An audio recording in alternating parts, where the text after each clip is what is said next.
The Road Never Forgets. Memoirs by Dr. Yemi Ogunbiyi, chairman of Tannis Communications and former managing director of Daily Times. A 500-page book the author presents at this ceremony as part of his 75th birthday celebration.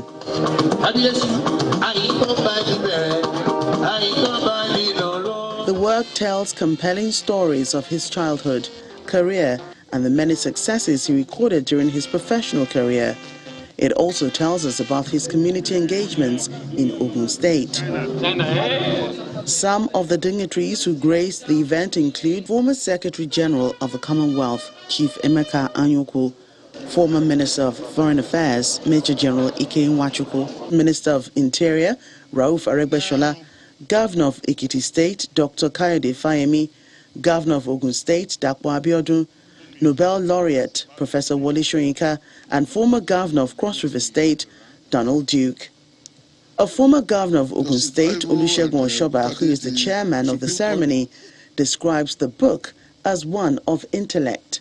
The book is factual, intellectual, educative, and thank God is something of history.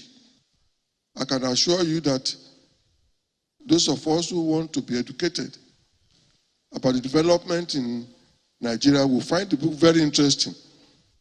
Chief Emeka Anyukwu says the book is not only the story of Dr. Ogunbiyi's life, but also an admirable sketch of Nigeria's transformative conditions.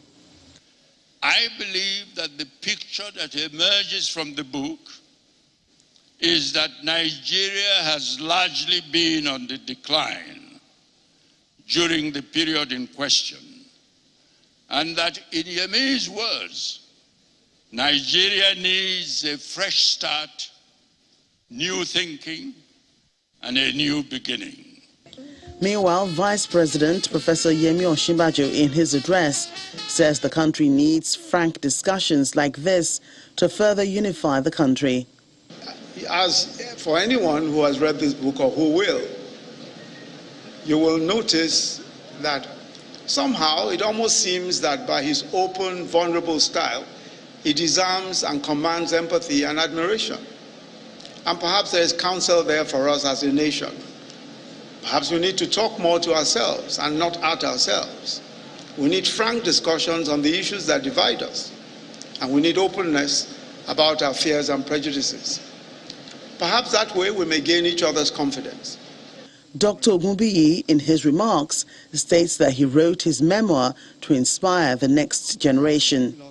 Our country needs a fresh start, new thinking, a new beginning.